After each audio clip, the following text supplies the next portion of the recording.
Hello everyone, मैं हूँ सुनैना अंशु और अवंतिकास किचन डिलाइट्स में आपका स्वागत है।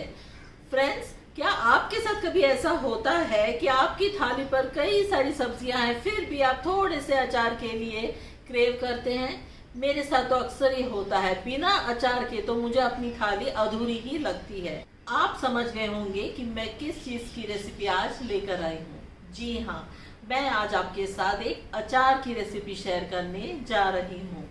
आम, आंवला, नींबू, करेला, मिक्स वेजिटेबल और लहसुन, इन चीज़ों का अचार तो हम अक्सर बनाते ही हैं, लेकिन आज हम बिलिम्बी फ्रूट का एक अनोखा और लाजवाब अचार तैयार करने जा रहे हैं।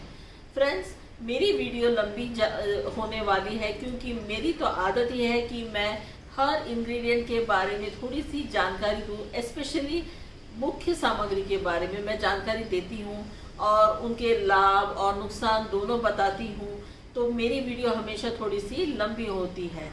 तो मेरा ये मानना है कि जब भी आप कोई भी रेसिपी को अपने डाइट में शामिल करते हैं तो आप उसके बारे में थोड़ा सा जान लें, ताकि आपको पता रहे कि क्या आपके शरीर के लिए अच्छा है और क्या नहीं।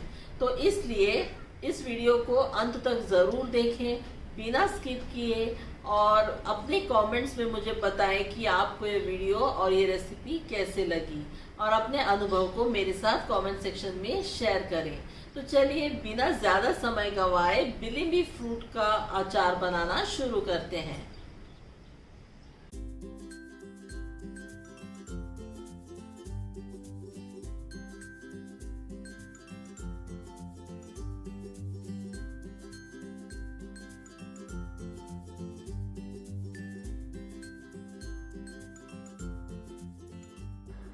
फ्रेंड्स, ये रहे बिलिम्बी के पेड़ से तोड़े हुए ताज़े बिलिम्बी के फल। इस फल का जो शेप है, हम इसे अंग्रेजी में एलिप्सॉइडल एंड इलोंगेटेड कहते हैं, यानी कि दीर्घ वृत्ताकार और लंबा। और इसकी माप जो होती है वो लगभग 4 से 10 सेंटीमीटर होती है। इसकी त्वचा यानी कि स्किन चिकनी से थोड़ी उबड़ खाबड़ और पतली होती है। इस फल के रंग के बारे में अगर कहा जाए तो कच्चा होने पर यह हल्का हरा और पकने पर पीला हरा हो जाता है। फल का गूदा यानी कि पल्प कुरकुरा होता है। इसका रस खट्टा और अत्यंत एसिडिक होता है, इसलिए अपने आप में एक फल के रूप में इसका सेवन नहीं किया जाता है। हालांकि इसका उपयोग विभिन्न अंतर्राष्ट्रीय और भारतीय क्यूजीन्स में विभिन्न व्यंजनों को बनाने में किया जाता है। उदाहरण के लिए इसका उपयोग अचार बनाने में और भारत में मछली करी और विभिन्न शाकाहारी करी बनाने में किया जाता है। गोवा, कर्नाटका और महाराष्ट्र के आसपास इस फल को नमक और मसाले के साथ कच्चा खाया जाता है। इसका उपयोग चटनी बनाने में किया जाता है, जहां पर खटास के लिए हम कच्चे आम की जगह इस फल का उपयोग करते हैं। फ्रेंड्स, इस फल में लगभग 94% पानी होता है और टोटल सॉल्युबल सॉलिड्स यानी कुल घुलनशील ठोस जो होते हैं वह 3.94 से 5.05% तक होते हैं। यह Indonesia, Malaysia, Philippines, Bharat, Sri Lanka और मालदीव जैसे कई दक्षिण पूर्व एशियाई देशों में उगाया जाता है। फ्रेंड्स, बिलिम्बी फल को अलग अलग भाषाओं में अलग अलग नाम से जाना जाता है, जैसे कि इसका बॉटेनिकल नेम या साइंटिफिक नेम एवरोहा बिलिम्बी है, और अंग्रेजी में इसे क्यूकम्बर ट्री, ट्री सॉरेल और पिकल फ्रूट के नाम से जाना जाता है। इस फल को हिंदी में बिलिम्बी कहते हैं और मराठी में इसे बिम्बला कहते हैं। कोंकणी भाषा में इसे बिम्बुल कहते हैं और कन्नड़ा में इसे बिम्बुली कहते हैं। फ्रेंड्स, इंग्लिश, हिंदी और मराठी तो मुझे आती है, तो इसमें तो मैं आपको बता पाई, और कोंकणी और कन्नड़ा तो मेरी मातृभाषा है, तो इसमें भी मैं आपको बता पाई। तो अन्य भाषाओं में मैं आपको बताने की कोशिश करती हूँ। अगर इसमें कहीं भूल चूक हो जाए तो प्लीज़ माफ़ कर देना। फ्रेंड्स, जहाँ तक मैंने पता लगाया है, इसे तमिल में पुलिच्चगाई कहते हैं, तेलुगु में इसे ग्वामारेक्कू कहते हैं और मलयालम में इसे विलम्पी कहते हैं। कोंकणी भाषा में हम लोग अचार को नौंचे कहते हैं, इसलिए इस अचार को बिमला नौंचे कहते हैं। फ्रेंड्स, बिलिम्बी फल हमारे स्वास्थ्य के लिए बहुत ही लाभकारी होता है, जैसे कि यह वज़न घटाने में मदद करता है, पाचन में सुधार करता है, मुहासों को कम करके त्वचा के स्वास्थ्य में सुधार करता है, एनीमिया से बचाता है, यह विटामिन सी से भरपूर होने के कारण इम्यूनिटी को बढ़ाता है, उच्च रक्तचाप को यानी हाइपरटेंशन को कम करता है और ब्लड शुगर लेवल को नियंत्रित करता है। इसके फलों का रस सर्दी और खांसी के लिए एक अच्छा उपाय है। इतना ही नहीं, इसमें कैल्शियम की उच्च मात्रा होती है, जिससे ये हमारे हड्डियों को मजबूत करता है। यह एलर्जीज और मम्स का भी इलाज करता है। बिलिम्बी फल के कुछ नुकसान भी हैं। यदि नियमित रूप से या अधिक मात्रा में सेवन किया जाता है तो उनकी हाई एसिडिक कंटेंट के कारण अपच, सीने में जलन और अन्य गैस्ट्रोइंटेस्टाइनल समस्याएं होती हैं। इसमें ऑक्सैलिक एसिड की मात्रा अधिक होती है, इसलिए यदि अधिक मात्रा में सेवन किया जाता है तो यह किडनी में कैल्शियम ऑक्सलेट क्रिस्टल्स के जमाव की ओर ले जाता है, जिससे एक्यूट रीनल फेलियर हो जाता है। किसी भी सीरियस हेल्थ कॉम्प्लिकेशन से बचने के लिए बिलिम्बी फल का सेवन सीमित मात्रा में करना चाहिए। चलिए अब हम बिलिम्बी का अचार बनाना शुरू करते हैं। फ्रेंड्स, यहाँ पर मेरे पास 600 ग्राम हल्के हरे कच्चे बिलिम्बी हैं, जो कि इतने ताज़े हैं कि अभी अभी उसके वृक्ष से तोड़े गए हैं। मैं आपको बता दूं कि साउथ इंडिया में और गोवा में लगभग कई जगहों पर इसके वृक्ष पाए जाते हैं, लेकिन मुझे ये मुंबई में कैसे मिली ये मैं बताती हूँ। मेरे सोसाइटी के पास में ही बगल में एक गेटेड कम्युनिटी है, जहाँ पर काफ़ी बंगलोज हैं और उसमें एक घर के पास एक बिलिम्बी का पेड़ है। उस घर से एक आंटी, बहुत ही प्यारी सी आंटी, मुझसे बात करने लगी और उन्होंने मुझे ये फल दिए हैं और मैं उनको बहुत ही ज़्यादा थैंक्स बोलना चाहूँगी कि उनकी वजह से आज मैं ये रेसिपी बना पाई हूँ। तो फ्रेंड्स, अचार बनाने के लिए शुरू करने से पहले हमें इन सब बिलिम्बी के फलों को साफ़ करना है। सबसे पहले हमें हर एक के डंठल और सूखे पत्ते हटा देने हैं। उन्हें हटाने के लिए हमें कैंची या चाकू की कोई ज़रूरत नहीं, हम केवल अपनी उंगलियों से ही स्क्रैप करके उन्हें हटा सकते हैं। उसके बाद एक कोलंडर में डाल करके इन्हें अच्छी तरह से धो लें और फिर सारे पानी को ड्रेन हो जाने दें और फिर एक सूखे कपड़े के ऊपर इन्हें फैला के रख दें ताकि ये सब सूख जाएं। इन पर ज़रा भी नमी की परत नहीं होनी चाहिए, वरना हमारा अचार ख़राब हो जाएगा, उसकी शेल्फ लाइफ कम हो जाएगी। इसलिए हमें इन्हें एकदम ड्राई करना है। तो ये रहे वॉश किए हुए और सुखाए हुए बिलिम्बी। सुखाने के बाद अब हम इन बिलिम्बीज को चॉप करेंगे। प्रत्येक छोटे आकार की बिलिम्बी को 2 टुकड़ों में काट लें और प्रत्येक बड़े आकार की बिलिम्बी को 4 टुकड़ों में काट लें, या फिर आप उन्हें अपने पसंद के अनुसार काट सकते हैं। काटने के बाद इन्हें एक बड़े कांच के बोल में इकट्ठा कर लें। मेरे पास कांच का बोल नहीं था, इसलिए मैंने स्टील का बोल लिया है। लेकिन स्टील के बोल का इस्तेमाल करने से क्या हो जाता है कि इस पे दाग या स्टेन्स होने के चांसेस होते हैं, बट मेरे पास नहीं था तो मैंने ये किया है। आपको अचार बनाते समय प्लास्टिक कंटेनर का उपयोग बिल्कुल भी नहीं करना है, केवल कांच, चीनी मिट्टी के बर्तन और फाइबर कंटेनर का उपयोग करना है।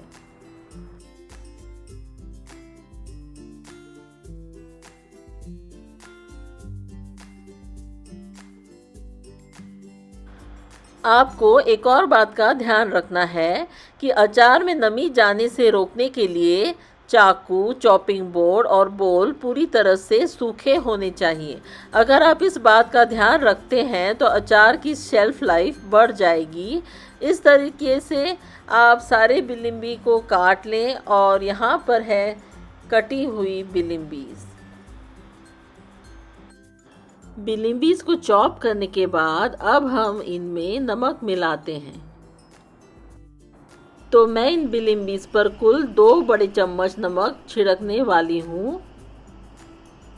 फ्रेंड्स, यहाँ मैं आप लोगों को बताना चाहूँगी कि हम यहाँ पर इतना सारा नमक यानी कि 2 टेबलस्पून नमक क्यों मिलाने जा रहे हैं। हम जब भी अचार बनाते हैं तो हम उसमें एक्सेस नमक क्यों मिलाते हैं।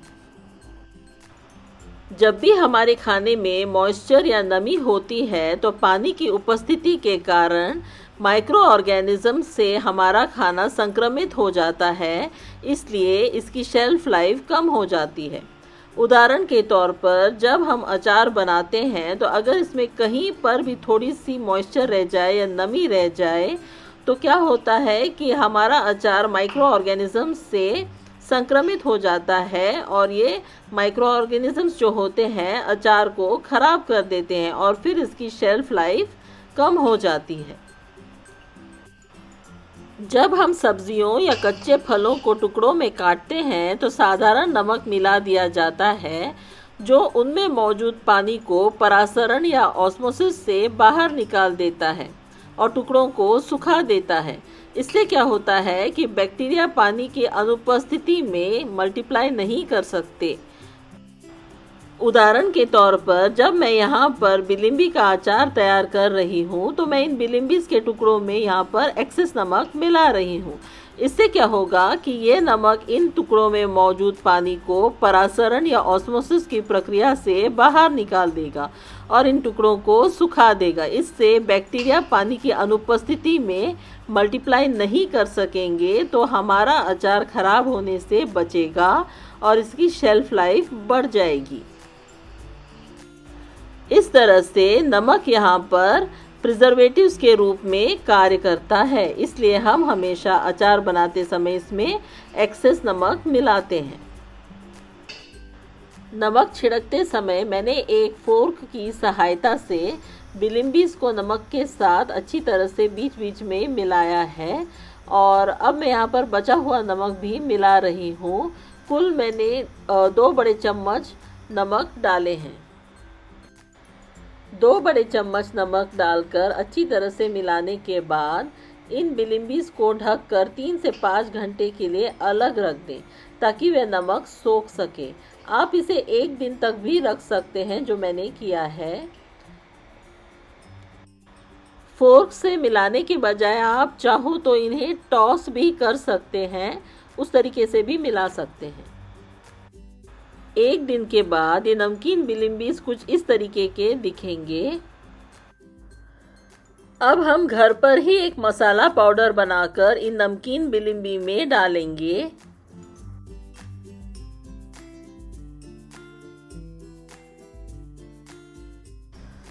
अब एक मिक्सर ग्राइंडर के जार में 2 बड़े चम्मच सरसों के बीज और आधा छोटा चम्मच मेथी दाना डालें। उसके बाद मुट्ठी भर सूखे हुए करी पत्ते डालें। ये एकदम ऑप्शनल है, अगर आपके पास है तो डालें, मेरे पास थे इसलिए मैंने डाले। अगर नहीं है तो आप इसे स्किप कर सकते हैं।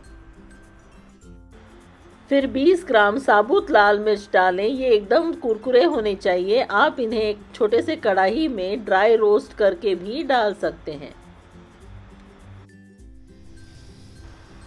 इन सामग्रियों को पीसकर दरदरा पाउडर बना लें तो हमें कुछ इस तरीके का मिलेगा।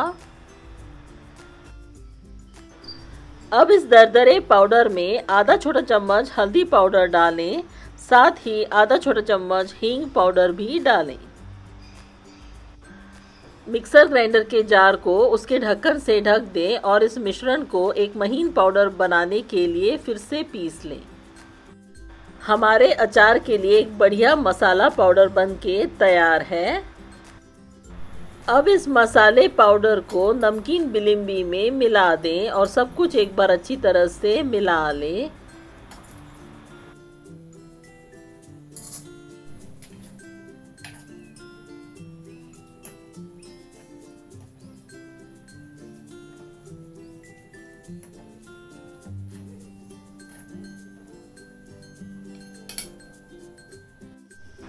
बचा हुआ मसाला पाउडर मिक्स भी इन बिलिम्बीज में मिला दें।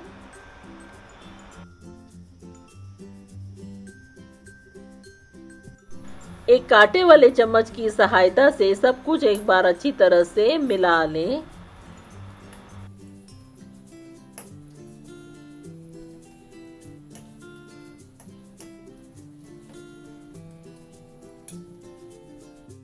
मसाला पाउडर को बिलिम्बीज के साथ अच्छी तरह से मिला लेने के बाद अब हम अगले स्टेप पर जाते हैं। अब हम क्या करेंगे कि 4 बड़े चम्मच सरसों के तेल को एक कलछी में गरम करेंगे, फिर उसे ठंडा कर देंगे। उसके बाद उन्हें इस मसालेदार बिलिम्बीज में डाल देंगे। ये क्या करेगा कि ये इस अचार को खराब होने से बचाएगा। सब कुछ एक बार अच्छी तरह से मिला लें। आप देख सकते हैं कि हमारा बिलिम्बी का अचार बनके तैयार है। अब आप इस अचार को एक कांच के एयरटाइट कंटेनर में भरें और ढककर फ्रिज में रख दें। अगर आप इस अचार को रेफ्रिजरेट करते हैं तो आप 1 महीने तक इसे कंज्यूम कर सकते हैं। यदि आप इसे रेफ्रिजरेट नहीं करते हैं, आप इसे रूम टेम्परेचर पर रखते हैं, तो आपको 3 दिन के भीतर इसका सेवन कर लेना चाहिए, क्योंकि इसके बाद ये खराब हो सकता है। आप इस अचार को मेन कोर्स में परोस सकते हैं, अपनी थाली में परोस सकते हैं। आप इसे इडली डोसा के साथ खा सकते हैं। आप इसे दाल चावल या केवल चपाती के साथ में भी खा सकते हैं। तो घर के बनाए हुए अचार को एंजॉय करें। फ्रेंड्स, आप इस अचार को अपने घर पर बनाएं और अपने अनुभव को मेरे साथ कमेंट सेक्शन में शेयर करें। अगर आपको ये वीडियो अच्छी लगे तो आप इसे लाइक करें और ज़्यादा से ज़्यादा शेयर करें। मुझे सपोर्ट करने के लिए मेरी चैनल को सब्सक्राइब करें। इसके लिए आपको सब्सक्राइब बटन पर क्लिक करना होगा और यह एकदम फ्री है। मेरे आने वाले वीडियोस की नोटिफिकेशंस पाने के लिए आप बेल आइकन पर भी क्लिक करें। वीडियो देखने के लिए बहुत बहुत धन्यवाद।